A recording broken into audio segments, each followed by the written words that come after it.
ধর্মের নামে তোমরা যদি এক হও তাহলে জাতীয়তাবাদের নামে তোমাদের ভাগাভাগি হওয়ার আশঙ্কা থাকে, কিন্তু জাতীয়তাবাদের নামে যদি তোমরা এক হও তাহলে বিভক্ত হওয়ার আর কোনো প্রশ্ন থাকছে না।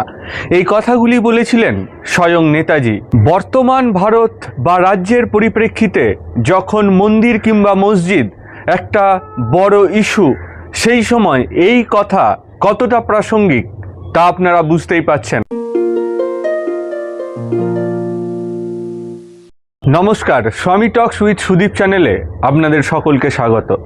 সংবিধানে ধর্ম নিরপেক্ষতার কথাই বলা আছে, অর্থাৎ রাষ্ট্র কোনো ধর্মকে সুবিধা দেবে না, আবার কোনো ধর্মকে আঘাতও করবে না।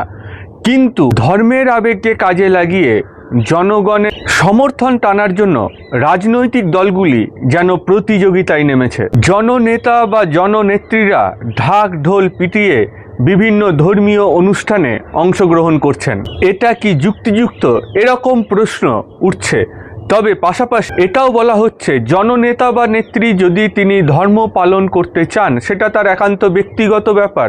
সেখানে মিডিয়া, সংবাদ মাধ্যম একেবারে হই হই রই রই ব্যাপার, এটা কেন হবে? মানুষের চাওয়া পাওয়া, দৈনন্দিন সমস্যা, এগুলি যেন গৌণ হয়ে যাচ্ছে। মুখ্য হচ্ছে ভোট।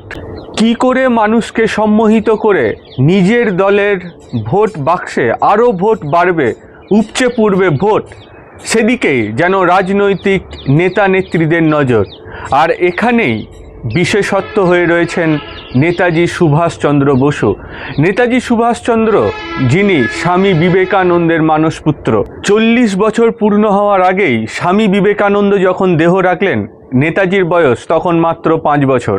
ফলে মুখোমুখি সাক্ষাতের সুযোগ তাদের হয়নি। তবে নেতাজি যে স্বামীজির মানসপুত্র, নেতাজির সমস্ত কর্মকাজে স্বামীজির সেই মতবাদের ছায়া, স্বামীজির সেই শিব জ্ঞানে জীব সেবার তত্ত্বই উঠে এসেছে বারে বারে। যখন জীবনের চারদিক অন্ধকার, যখন কিভাবে শত্রুকে আক্রমণ করবেন সানিয়ে নিচ্ছেন নেতাজি মনে মনে, তখন তিনি শরণাপন্ন হচ্ছেন স্বামী বিবেকানন্দের। রেঙ্গুন আশ্রমে বসে ধ্যানে মগ্ন সুভাষ যেন আগামী ভবিষ্যৎ ভারতকে দেখতে পাচ্ছেন।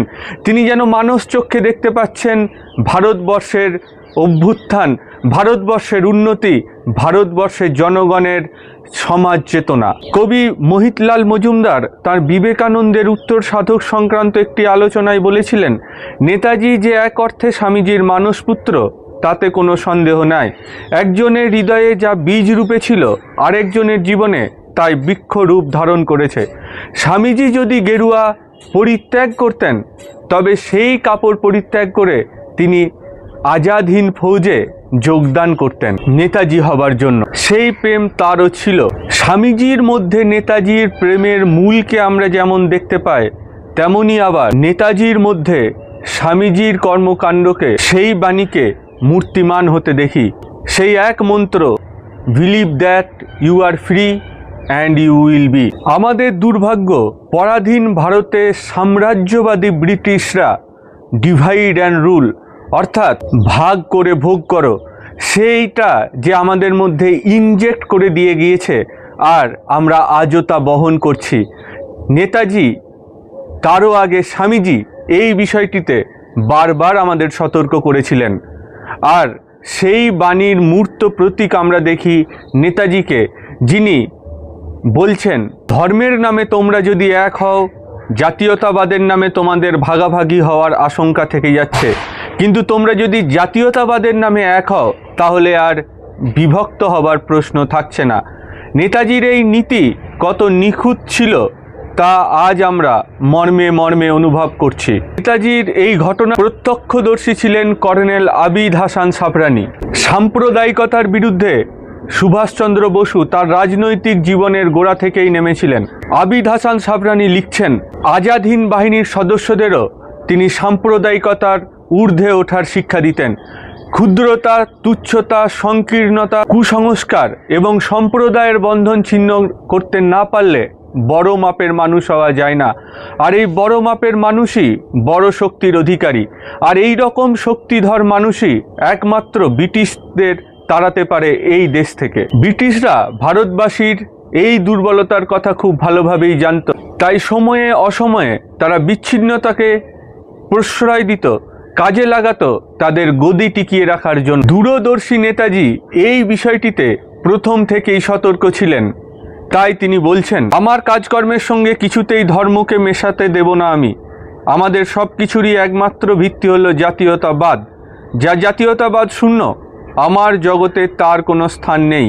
আবিদ হাসান সাবরানি লিখছেন, এখানেই গান্ধীজির সঙ্গে নেতাজির পার্থক্য। ধর্ম নয়, জাতীয়তাবাদের নামে এক হওয়ার যে ডাক নেতাজি দিয়েছিলেন, আজ এই বর্তমান সময় দাঁড়িয়ে সেই কথাটি কতটা প্রাসঙ্গিক তা আপনারা সকলেই বুঝতে পারছেন। আবিদ হাসান সাবরানি লিখছেন, সাম্প্রদায়িকতার সম্প্রীতি বজায় রাখার ব্যাপারে আমরা খুব তৎপর ছিলাম। সবাই বুঝে গিয়েছিলাম সংহতি না থাকলে আমরা এগিয়ে যেতে পারবো না। শেষ করব নেতাজিরই একটি ঘটনা দিয়ে। এই আবিদ হাসান সাহেব ছিলেন নেতাজির ব্যক্তিগত সচিব। এই ঘটনাটি ঘটছে সিঙ্গাপুরে। দশেরা উৎসবের ঠিক কয়েকদিন আগে চেটিয়া সম্প্রদায়ের প্রধান পুরোহিত আরও 2-3 জন পুরোহিতকে সঙ্গে নিয়ে হাজির হলেন আমাদের কাছে। তারা নেতাজির সঙ্গে দেখা করতে চান, কিন্তু আগে থেকে তারা কোনো অ্যাপয়েন্টমেন্ট করেননি। তাই আবিদ হাসান সাহেব একটু ইতস্তত করছিলেন। অন্য কেউ হলে হয়তো মুখের উপর তিনি না বলে দিতেন, কিন্তু এই চেটিয়াদের উপর নির্ভর করতেন নেতাজি। ফলে কি করবেন বুঝতে না পেরে আবিদ হাসান সাহেব তিনি পুরোহিতদের নিয়ে গেলেন নেতাজির কাছে। নেতাজির কাছে যেতেই সেই পুরোহিতরা বললেন, কাল দশেরা উৎসব, আপনি যদি দয়া করে একবার মন্দিরে আসেন আমরা সবাই খুব খুশি হব। কিন্তু তাদের খুশি করার প্রয়াস নেতাজির ছিল না।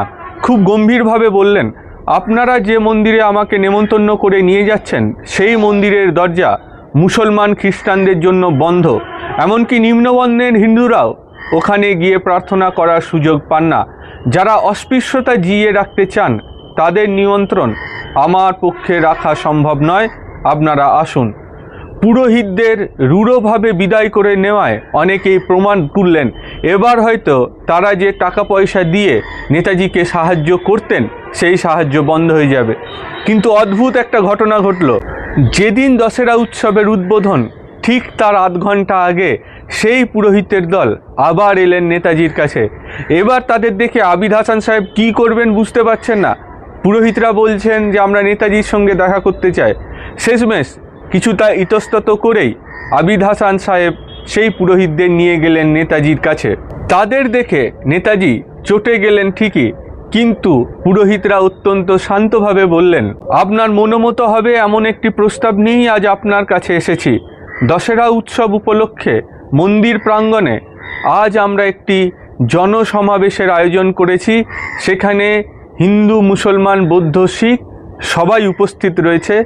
আপনি অনুগ্রহ করে চলুন। জনসমাবেশের কথা শুনে আগে থেকে অ্যাপয়েন্টমেন্ট করা না থাকলেও নেতাজি তাতে রাজি হয়ে গেলেন। আবিদ হাসান সাহেব সেদিন নেতাজির সঙ্গে গিয়েছিলেন ওই মন্দির প্রাঙ্গণে। গিয়ে যা দেখেছিলেন তা তিনি নিজের ভাষায় বর্ণনা করেছেন, যার অর্থ এই, নেতাজির জাদু স্পর্শে সেই মন্দির প্রাঙ্গণের চত্বর যেন বদলে গেছে। শুধু মুসলমান নয়, সব জাতি, সব বর্ণের মানুষের সমাবেশ হয়েছিল মন্দির এলাকায়। এ এক অদৃষ্টপূর্ব দৃশ্য। সেখানেই নেতাজি বলেছিলেন, জাতি ধর্মের অনেক ওপরে আমাদের পরিচয়। আমরা মানুষ, আমরা আবার পরাধীন দেশের মানুষ। আমাদের জীবনের একমাত্র ব্রত দেশোদ্ধার। জাতীয়তাবাদী একমাত্র সত্য। আমরা যতক্ষণ এক ততক্ষণ অজেয়। এই ঐক্যের বাণী সেদিন তিনি আমাদের শুনিয়েছিলেন। ভবিষ্যৎ ভারতের যে ছবি তিনি এঁকেছিলেন সেদিন, তার সুষমা গরিমা আমাদের সবাইকেই উদ্বুদ্ধ করেছিল। শ্রীরামকৃষ্ণ ও স্বামী বিবেকানন্দের নিকট আমি যে কত ঋণী তাহা ভাষায় কিভাবে প্রকাশ করিব, এমনটাই বলেছিলেন নেতাজি সুভাষচন্দ্র বসু। আজকে যখন রাজনৈতিক পরিস্থিতি টালমাটাল, তখন নেতাজি সুভাষচন্দ্র বসুর এই আদর্শ আমাদের একমাত্র পথ। কেমন লাগলো এই ভিডিও অবশ্যই জানান কমেন্ট বক্সে। আর আমাদের চ্যানেলটি সাবস্ক্রাইব করার অনুরোধ থাকলো। সকলে সুস্থ থাকুন, ভালো থাকুন। জয় নেতাজি, বন্দে মাতরম।